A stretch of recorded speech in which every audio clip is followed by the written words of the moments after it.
આકાશવાણી સમાચાર યશવી મહેતા વાંચે છે. સૌપ્રથમ મુખ્ય સમાચાર. જમ્મુ કાશ્મીરમાં વિધાનસભા ચૂંટણીના બીજા તબક્કામાં 11 વાગ્યા સુધીમાં 24% મતદાન. કેન્દ્ર સરકારની મુખ્ય પહેલ મેક ઇન ઇન્ડિયાને આજે 10 વર્ષ પૂર્ણ થયા. આ પહેલ અંતર્ગત લીધેલા પગલાંને કારણે ભારતના ઉત્પાદન ક્ષેત્રમાં ક્રાંતિ આવી. કેન્દ્રીય મંત્રીઓ અને એનડીએના નેતાઓએ પ્રધાનમંત્રી નરેન્દ્ર મોદીની અમેરિકાની મુલાકાતને નોંધપાત્ર ગણાવી. એશિયા પાવર ઇન્ડેક્સમાં જાપાનને પાછળ મૂકીને ભારત એશિયાનું 3જા ક્રમનું શક્તિશાળી રાષ્ટ્ર બન્યું. અને ફૂટબોલમાં ભૂતાનમાં રમાઈ રહેલી SAFF ચેમ્પિયનશિપ અંડર 17માં ભારતે માલદીવને 3-0થી હરાવ્યું.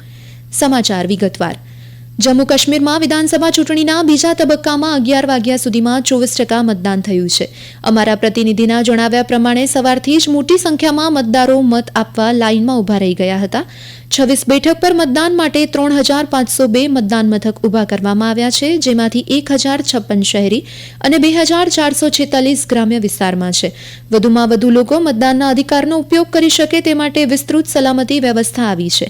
આશરે 25,78,000 મતદાનો 239 મતદારોનું ભાવિ નક્કી કરશે, જેમાં નેશનલ કોન્ફરન્સના નેતા અને પૂર્વ મુખ્યમંત્રી ઓમ અબ્દુલ્લા, કોંગ્રેસના પ્રદેશ પ્રમુખ તારીક હમીદ કરા, જમ્મુ અને કાશ્મીર ભાજપના પ્રમુખ રવિન્દર રૈના અને અપની પાર્ટીના પ્રમુખ અલ્તાફ બુખારી જેવા નેતાઓનો સમાવેશ થાય છે.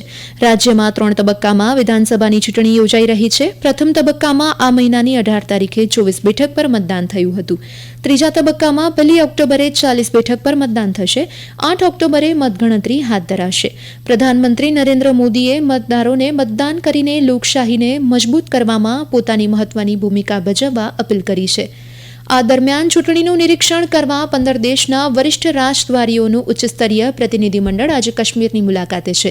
પ્રતિનિધિમંડળમાં અમેરિકા, મેક્સિકો, ગયાના, દક્ષિણ Korea, Somalia, Panama, Singapore, Nigeria, Spain, દક્ષિણ Africa, Norway, Tanzania, Rwanda, Algeria અને ફિલિપાઇન્સના રાજદ્વારીનો સમાવેશ થાય છે.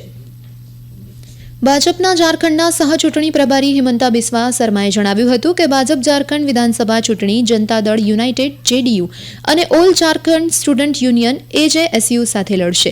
તેમણે ભારપૂર્વક જણાવ્યું હતું કે સીટ પર કોઈ વિવાદ નથી. રાંચીમાં પત્રકારો સાથે વાત કરતા શ્રી શર્માએ કહ્યું કે સાથી પક્ષો વચ્ચે સીટ વહેંચણીની પ્રક્રિયા અંતિમ તબક્કામાં છે. તો બીજી તરફ કેન્દ્રીય ગૃહ અને સહકાર મંત્રી અને ભાજપના વરિષ્ઠ નેતા અમિત શાહે ગઈકાલે છત્રપતિ સંભાજીનગરમાં મરાઠવાડા ભાજપના પદાધિકારીઓ સાથે બેઠક યોજી આગામી વિધાનસભા ચૂંટણીની વ્યૂહરચના અંગે ચર્ચા કરી. શ્રી શાહે મરાઠવાડા ક્ષેત્રમાં 46માંથી ઓછામાં ઓછી 30 બેઠક મેળવવાનો નિર્ધાર વ્યક્ત કર્યો હતો. બેઠક બાદ અમિત શાહ, મુખ્યમંત્રી એકનાથ શિંદે અને નાયબ મુખ્યમંત્રી અજીત પવાર વચ્ચે બેઠક ફાળવણી પર ચર્ચા થઈ હતી. મુખ્યમંત્રીના જણાવ્યા અનુસાર સીટની વહેંચણી અંગે ટૂંક સમયમાં સત્તાવાર જાહેરાત કરવામાં આવશે. કેન્દ્ર સરકારની મુખ્ય પહેલ મેક ઇન ઇન્ડિયાને આજે 10 વર્ષ પૂર્ણ થયા છે. આ સમયગાળા દરમિયાન સરકારે લીધેલા કેટલાક પગલાંને કારણે ભારતના ઉત્પાદન ક્ષેત્રમાં ક્રાંતિ આવી છે અને આર્થિક વ્યવસ્થા પણ મજબૂત બની છે. અમારા દિલ્હીના પ્રતિનિધિ જણાવે છે કે 25 સપ્ટેમ્બર 2014ના રોજ મોદી સરકારે રોકાણને સરળ બનાવવા, નવીનતાઓને પ્રોત્સાહન આપવા, વિશ્વકક્ષાની માળખાકીય સુવિધાઓનું નિર્માણ કરવા અને ભારતને ઉત્પાદન, ડિઝાઇન અને નવીનતાના હબ તરીકે સ્થાન આપવા માટે મેક ઇન ઇન્ડિયા પહેલ શરૂ કરી હતી.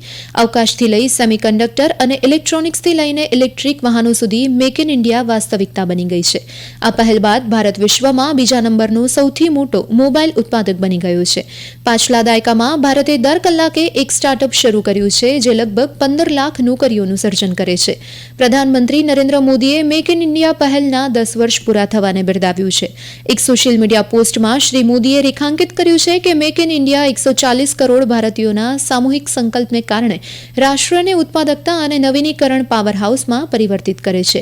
તેમણે ઉમેર્યું હતું કે સુધારામાં ભારતની પ્રગતિ ચાલુ રહેશે અને સાથે મળીને આપણે આત્મનિર્ભર અને વિકસિત ભારતનું નિર્માણ કરીશું.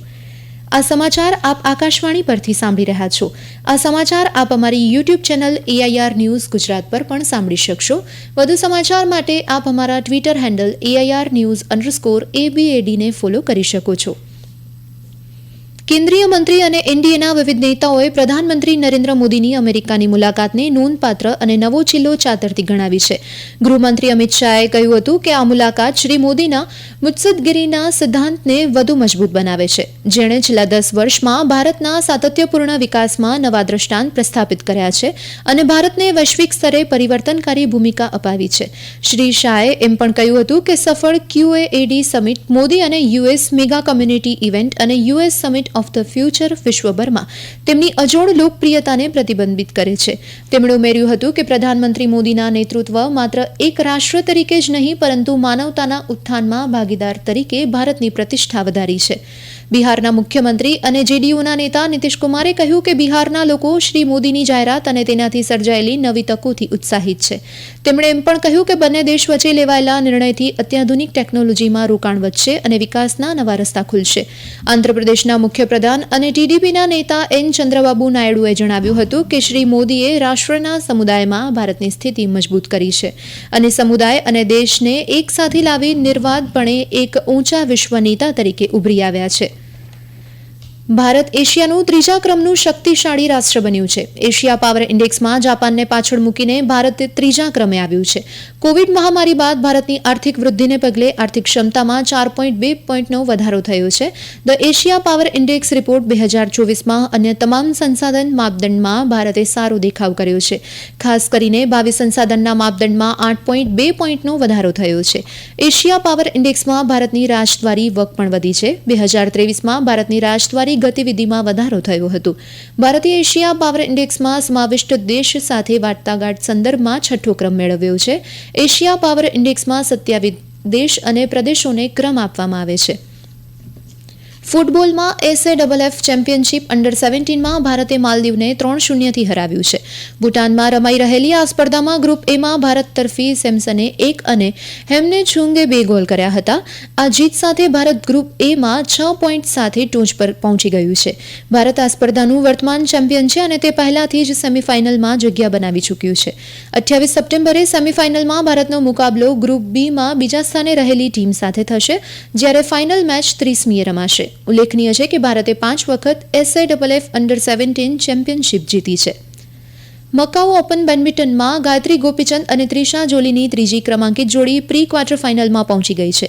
આ જોડીએ 15મા રાઉન્ડમાં જાપાનની જોડી આકારી સાતો અને માયા તાગુચીને હરાવીને 16મા રાઉન્ડમાં પહોંચી ગઈ છે. ભારતીય જોડી હવે આવતીકાલે પ્રી ક્વાર્ટર ફાઇનલમાં તાઇવાનની લિન ચી ચૂન અને ટેંગ ચૂન સુન સામે ટકરાશે. આજે મેન્સ સિંગલ્સના 32મા રાઉન્ડમાં ભૂતપૂર્વ વર્લ્ડ નંબર 1 કિદામ્બી શ્રીકાંતનો મુકાબલો ઇઝરાયેલના ડુબોવેન્કા ડેનિલ સામે થશે. અન્ય મેચમાં મિથુન મંજુનાથનો મુકાબલો તાઇવાનના હુઆંગ યુ કાઈ સાથે થશે, જ્યારે સમીર વર્માનો સામનો ચીનના વાંગ ઝેંગ સિંગ સાથે થશે. બાદમાં બપોરે ચિરાગ સેન હોંગકોંગના એંગસ એનજી કા લોંગ સામે ટકરાશે. એશ શંકર મુત્તુસામી સુબ્રમણ્યમનો મુકાબલો પક્કાપોન તિરારત સકુલ સામે થશે. મહિલા સિંગલ્સમાં તાન્યા હેમંતનો મુકાબલો તાઇવાનની ટિંગયુ લીલાન સામે થશે. અનુપમા ઉપાધ્યાયની જાનાની રિકોસ ગુંજી સામે રમશે. કર્ણાટકના ગૃહમંત્રી જી પરમેશ્વરાએ બુધવારે જણાવ્યું હતું કે MUDA કેસમાં હાઈકોર્ટના આદેશ પછી મુખ્યમંત્રી સિદ્ધારમૈયા પદ પરથી રાજીનામું આપશે નહીં અને ચુકાદો સંતોષકારક ન હોવાથી કાનૂની લડત આગળ ધપાવશે. પરમેશ્વરાએ મૈસૂર અર્બન ડેવલપમેન્ટ ઓથોરિટી કૌભાંડ કેસમાં મુખ્યમંત્રી સિદ્ધારમૈયા સામે પગલાં લેવા માટે સંમતિ આપવાના રાજ્યપાલ થાવરચંદ ગેહલોતના નિર્ણયને વડી અદાલત બહાલ રાખ્યો હતો. આ અંગે ટિપ્પણી કરતા શ્રી પરમેશ્વરાએ જણાવ્યું કે અમને ન્યાય મળ્યો નથી અને ચુકાદો સંતોષકારક નથી. અંતમાં મુખ્ય સમાચાર ફરી એકવાર. જમ્મુ કાશ્મીરમાં વિધાનસભા ચૂંટણીના બીજા તબક્કામાં 11 વાગ્યા સુધી 24% મતદાન થયું. કેન્દ્ર સરકારની મુખ્ય પહેલ મેક ઇન ઇન્ડિયાને આજે 10 વર્ષ પૂર્ણ થયા. આ પહેલ અંતર્ગત લીધેલા પગલાંને કારણે ભારતના ઉત્પાદન ક્ષેત્રમાં ક્રાંતિ આવી. કેન્દ્રીય મંત્રી અને એનડીએના નેતાઓને પ્રધાનમંત્રી નરેન્દ્ર મોદીની અમેરિકાની મુલાકાતને નોંધપાત્ર ગણાવી છે. એશિયા પાવર ઇન્ડેક્સમાં જાપાનને પાછળ મૂકીને ભારત એશિયાનું ત્રીજા ક્રમનું શક્તિશાળી રાષ્ટ્ર બન્યું. અને ફૂટબોલમાં ભૂતાનમાં રમાઈ રહેલી SAFF ચેમ્પિયનશિપ અંડર 17માં ભારતે માલદીવને 3-0થી હરાવ્યું. આ સાથે જ આકાશવાણી પરથી સમાચાર પૂરા થયા.